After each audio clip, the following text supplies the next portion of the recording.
Hei, salut și bine m-am găsit la un nou episod. Eu sunt Beatul cu Pirotehnice și astăzi vă voi prezenta colecția mea de petarde și artificii pe anul 2020-2021. Să începem. Să începem așa cu petărzile, astea mai mici. Avem 5 pachete de Piccolo, producție 2020.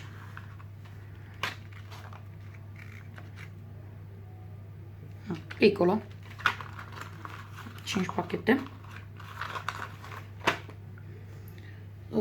2 pachete de Zucchi.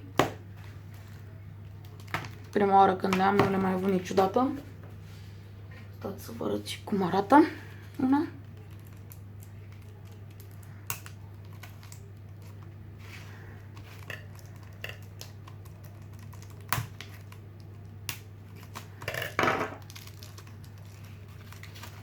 Cam așa arată o petardă Zucchi.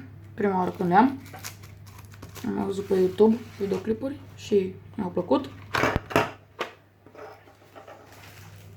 Un pachet de Achtung XXL. Nici din acestea n-am mai avut. Să vă arăt cum arată și una din aceasta.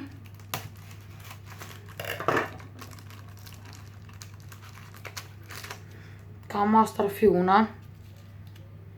Seamănă cu FS3-urile, dar mai groasă.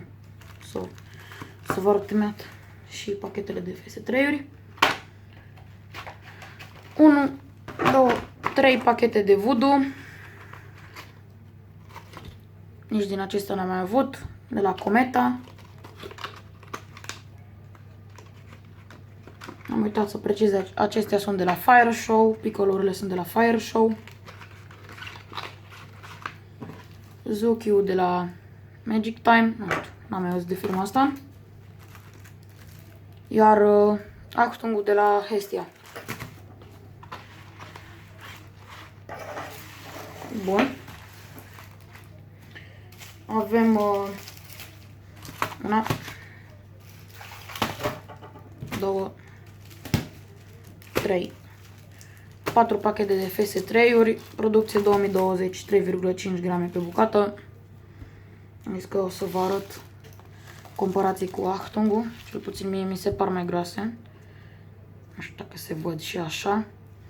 Nu știu, mie mi se par mai groase. Aici aveți necul la amândouă. Stați să se focalizeze, bun. La Achtung și la... Aici aveți necurile la amândouă.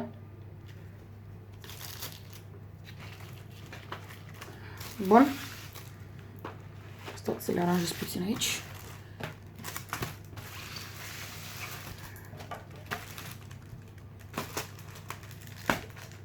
Așa. Astea au fost petărzile. Acum să trecem la artificii. Nelipsite din colecții. Candelele romane. 12 în set. 30 de focuri. Tot de la Fire Show. Ca majoritatea produselor. Iar acum trecem la baterii.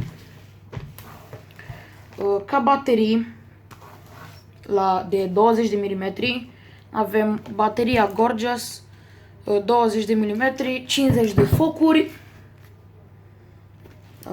Nu știu cum să pun să se vadă. Dau camera puțin mai în coaci. Așa. Și baterie de 30 de mm, tot de la Fire Show.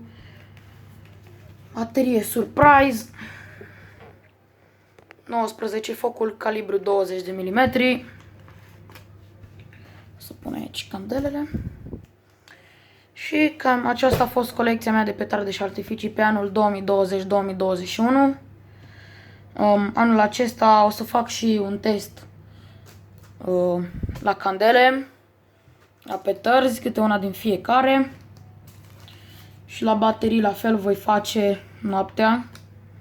O să filmez noaptea și o să postez în următoarea zi. Adică 2021. Și da. Noi să ne revedem cu bine. Eu am fost Beată cu Pirotehnice. Nu uitați să dați un like, share și subscribe. Iar noi ne vom vedea data viitoare. La revedere!